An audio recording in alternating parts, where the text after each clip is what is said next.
Collective, welcome back to Self Hoodlum. This is Pearl Snap, and I was just getting a download about my weird MK Ultra family and remembering some stuff about my mother and my father. I remembered that just in the same way that I lost my life and I was suddenly unable to get a job or have any friends and have a social life, something similar had happened to my parents, and my father's business was sabotaged by some people that were working for him. He had a small business. They ruined it, and after that he never worked again. He never was able to make any business venture work or work for anyone else after that. And that all happened shortly before I went off to college. So I'm not even sure how my parents paid for my college. I don't know, because I had gone off to a private art school. Okay, that was, and I was having an experience that was a lot like that movie, Art School Confidential. And here's another awkward picture of me. And that was, I think this is about when I graduated from high school. And here's me and my little brother in his plaid 1970s pants with, we called them clutter boots. Everybody wore hiking boots and aviator glasses and those quirky shoes, platform shoes. But this is, I think, about the time that my parents, I'm thinking they sold us. They sold us about this time. Suddenly I realized that my mother, and I've had this thought before, I think my mother also was an MK Ultra undetectable slave. And of course, I think it was her side of the family that was brainwashing people, because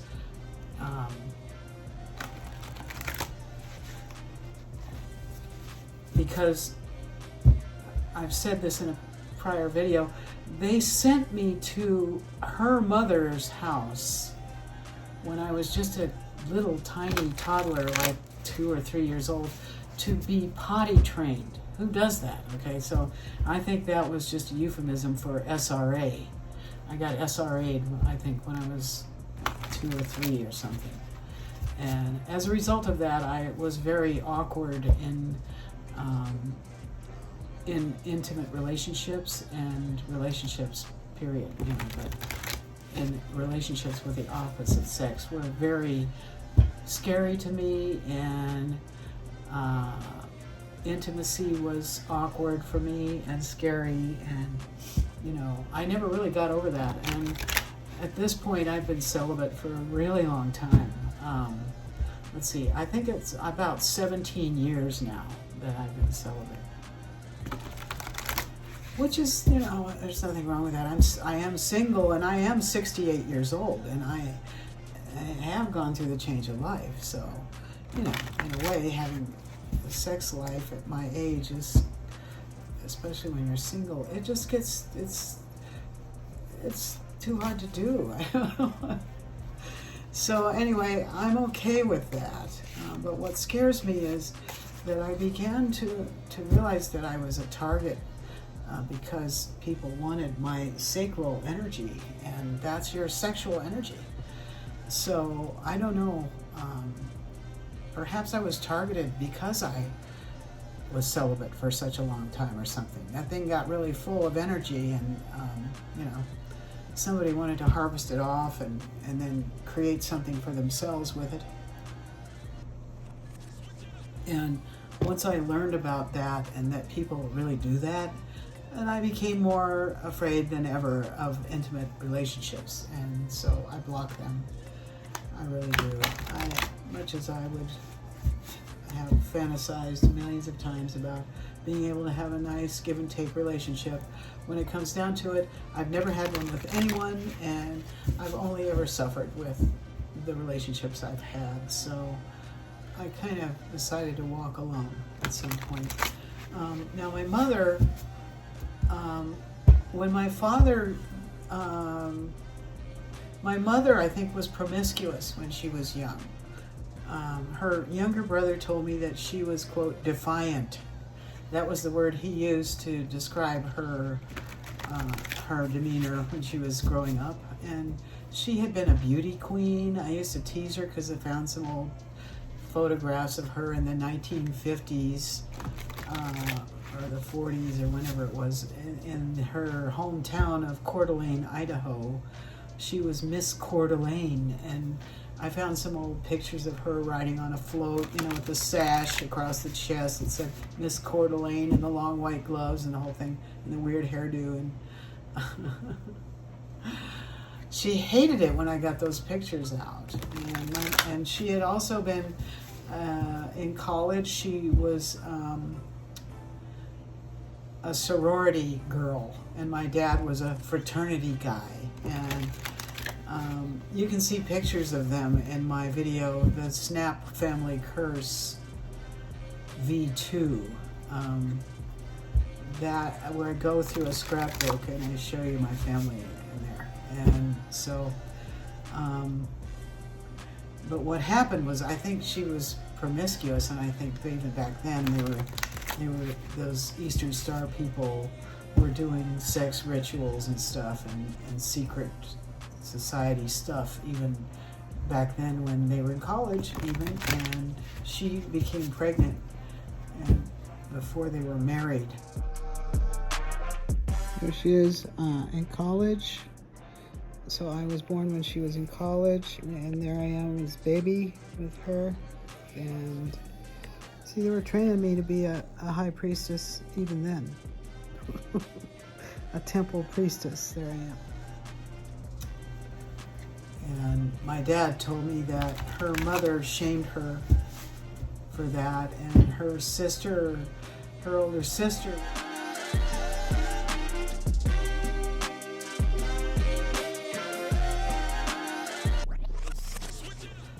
set to get married, and my mom she really needed to get married first, but my grandmother, my maternal grandmother, wouldn't hear of it, of despoiling the older daughter who was the favorite. She wouldn't hear of despoiling her wedding by putting my mom's wedding up front, you know, out in front of hers. So she made her wait. She made them wait. Anyway, I was born 8 months after they were married. So, and then they had a second kid, my younger brother, who came along later and was my mother's favorite. Okay, he came along 2 years after me. I'm sitting here shuffling some oracle cards, so I think I've shuffled these enough. So my insight was that she also had been SRA'd, probably by her own father. Rumor had it that her older sister's husband later murdered their father.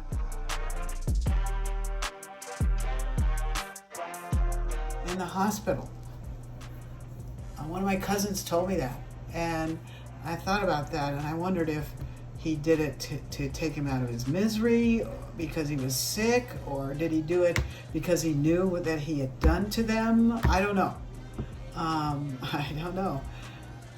But I think he did it with an overdose of morphine or something like that. That's what I heard. So the grandfather, Ernie, got killed. He got murdered. Or maybe it was done to collect on his life insurance. I don't know, you know, because this is what these people do. So anyway, my mom was an SRA'd, MK Ultra, undetectable slave, and so after my father lost his business and could never work again, my mother became the breadwinner in the family, and she was a secretary who was very good at, she was an old school secretary. As a fast typist, she knew shorthand, and she became the traveling event organizer for a medical group. Boss was a doctor in Denver, okay, who I'm pretty sure was a Mason. And I got this download where I saw, I don't know if it's real or not, but I saw her like being used in the job when she was traveling. Her job was to go all over the world and set up these conferences where these burn doctors met from all these different countries, and they would meet once a year or twice a year or something. And my mom would go there and set up the tables for the conference and put the name tags out and, you know, just that kind of stuff, and send out all the invitations beforehand and make up the schedules and that kind of stuff.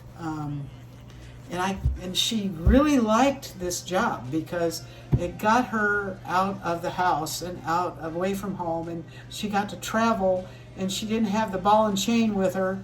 And but by this time, you know, I was in college, so I think she must have been 50-ish or late 40s at that time. Journey. Okay, so she liked to travel, and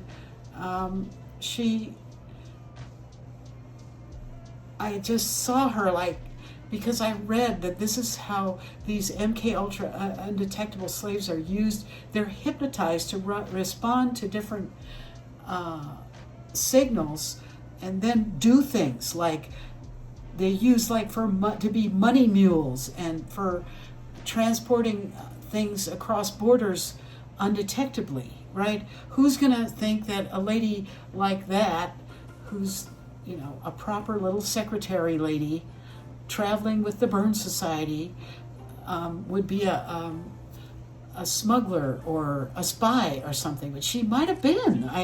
Because I knew that one of the things I read about that they did to MK Ultra people was they would hypnotize them to wake up if their phone rang in the middle of the night, and then switch into an alter personality that would then carry out an order. So the phone might ring twice and then stop and then ring again. And when it stopped ringing, they would wake up out of their sleep, but they'd still be hypnotized, right? Because the phone rang twice, then the phone would ring again, they'd pick it up, and they would be told to do something.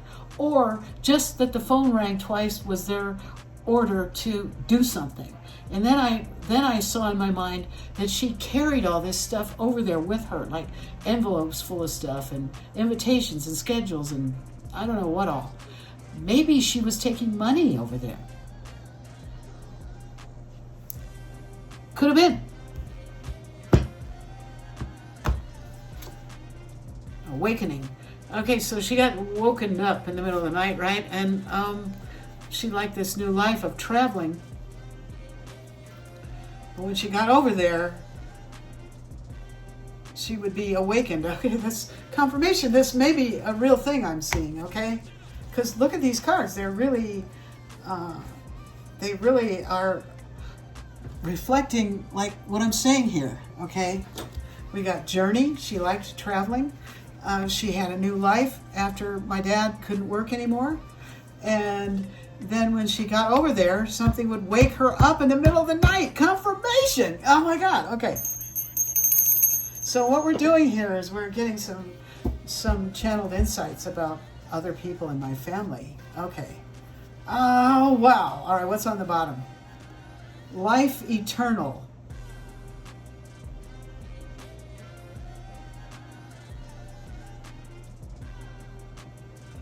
This down here to me looks like yin and yang. It looks watery.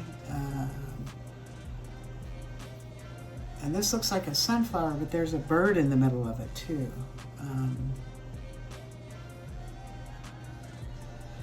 This might be some kind of Masonic thing or Eastern Star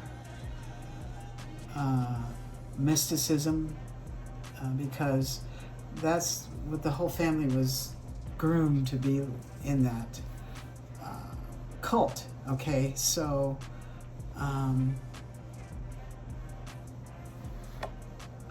okay, divine feminine, right? Okay, she was a divine feminine. This looks like a sunflower. So apparently my mother was a divine feminine in the cult.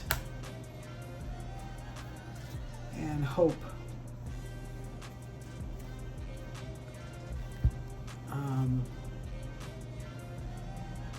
Oh, yeah, my family goes back to, see that covered wagon? My grandmother, my great-grandmother supposedly came across the prairie in a covered wagon. And they were Masons. This is a Masonic symbol too, this rooster. And here we have an alchemy card too, which is kind of like what I was saying about this, life eternal, the alchemy, the yin and yang, the masculine feminine thing. And once you have those blended correctly, you become a divine feminine and you can do the alchemy. So my mother might have been magical herself. She might have been. I know she was very psychic. My mother was very psychic, and she never really talked about it in those terms, but she was, and so am I. And so, oh, okay, I'm getting what this is. Life eternal. It's the generational curse. It runs down through the family, and I started this video out by saying it happened to them. And then it happened to me, it happened to my brother. I think my brother was probably murdered by his wife. I think she's a black widow. I think that. And I think she killed him for a $100,000 life insurance policy, of all things. But I do. Isn't that horrible? But I think my little brother was murdered by his wife for a $100,000 life insurance policy. And my sister-in-law is a psycho. She's just a psycho, okay? She always was. From the minute I met her, she was a psycho. Anyway, so I guess I'm right that my mother was doing something other than her job as a secretary. But before that happened, and before my dad lost his business and was unable to work anymore and all that, he was successful, and he had become an executive and all that, and he was buying a new car every year, and they bought a nice home, and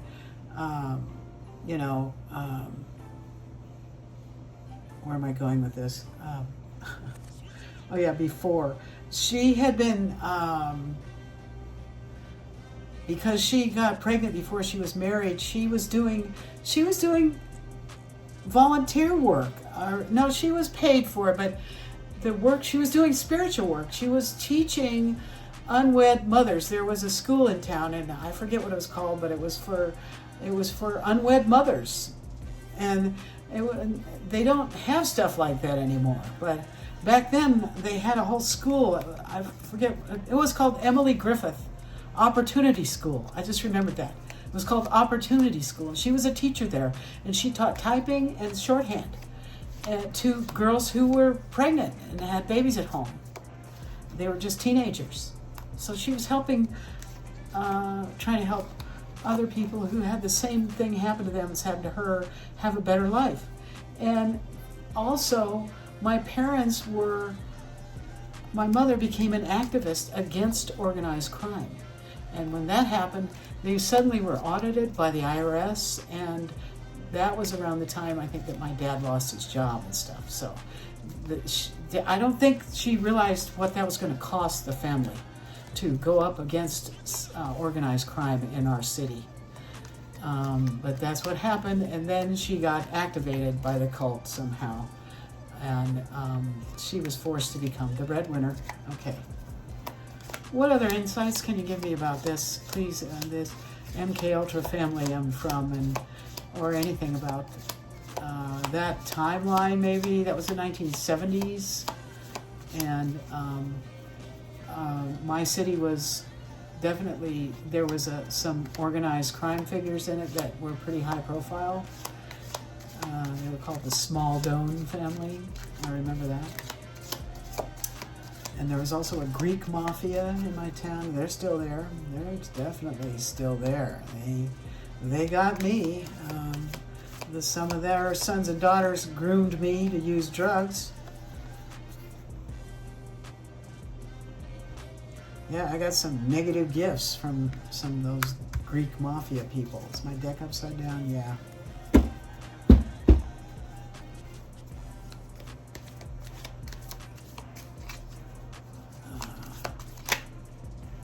Right. I think people in town knew who the people, they knew who the Masonic families were. They knew who the scapegoats were. From that time, also from shortly before that, I was scapegoated in the community at school too. I got scapegoated there. And the chaos came down on our family. Yeah, I remember when I was in 7th grade, my whole friend group got in my face one day and was said mean as hell things to me. It was a mean girls moment. And I don't know how many of them there were. There must have been, it was my best friend was one of them, and then there was, I don't know, a bunch of other girls. They just were like, we're not your friend anymore, you know, you can't come over to my house anymore, and stuff like that. And so I became a hermit when I was about 14, and that was when I went into my new life as a hermit on another journey. I was on the scapegoating journey, and going off alone. These pictures were taken just before the mean girls ejected me from the friend group. This is 1968 and 1969, and those are the friends that I had that scapegoated me. There I was. I must have been turning about 11, I think, in 1968, because I was born in 57. So that was my 11th birthday, I guess. And then I became, my mother used to make me scoop the poop in the backyard, and I was becoming an artist and doing my own thing. I had a short shag haircut and these little tortoiseshell round, cool glasses, and I wore these overalls that my mother just hated those overalls. God, she hated them. This would have been after the rejection. You can see how unhappy I was. I was then starting to become a teenager, starting to go through puberty, and you can see that color signaling all over my family. The red, white, blue, and black business, and I was becoming an awkward teenager, and I was really, really unhappy. Pretty much with no hope for me at that point. Maybe all this was because I was a divine feminine. Maybe they knew that. I don't know. People in town knew who the scapegoats were. They knew. And from that time on, I didn't have any friends. I never had any. I didn't date in high school. And I didn't even go out on one date until I was a senior in high school, and I went on one date with this guy that I had a big crush on, and he treated me like a whore on the date, and I didn't know how to act because I've never been on a date before. But this guy had me taking off my shirt and doing all kinds of taboo stuff. We didn't have sex, but he humiliated me. And I came home feeling guilty and dirty and stuff. And, that was my one date in high school. It was like that. Ah, God. Okay, what else? Okay, yeah, confirmed. I was a Masonic high priestess, so, when you're a temple priestess, they want to defile you in the temple, right? It's more like this, but this is people that are trying to activate you because they want to harvest off you because you're going to be magical, right? So they start trying to activate you because you can be utilized the same way they were utilizing my mother. okay? Possibly by hypnosis, but definitely by scapegoating. So I began being scapegoated too. Okay. This is for entertainment purposes only, but it's about an MK Ultra family and a young person growing up in the 1970s who was born into the cults, okay? And remember, my people all came from the Pacific Northwest, and that was very culty up there. It still is, okay? Coeur d'Alene Lake is up near Pend d'Oreille Lake, that's where Sandpoint, Idaho is, and I read that that town is notorious for trapping people in there, gang stalking them, harvesting energy off of them, and all that. It's very culty, very Masonic, very secretive. And that's the same lake where my grandfather was doing secret work for the Navy.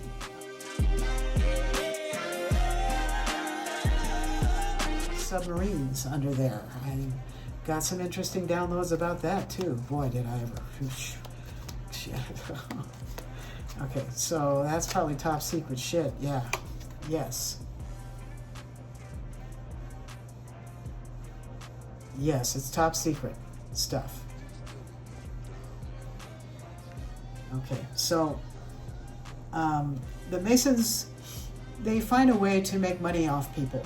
They harvest you, they harvest off your energy. Pentacles represent energy. They represent, they can, the alchemy that they do is, was there an alchemy card here somewhere? Yeah, the alchemy that they do is that they turn your labor into money. Okay, that's some of the alchemy that they do.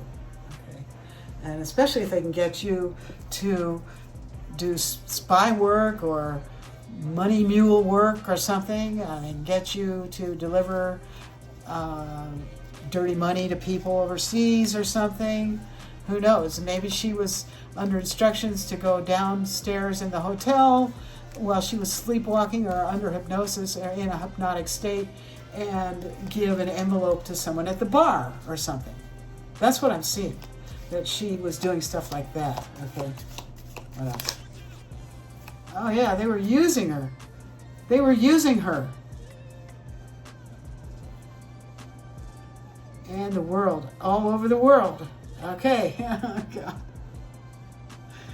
Confirmation. So my mother was being used by the Masons all over the world because she had been initiated already in college, and she was to be used later, right? She was an undetectable slave.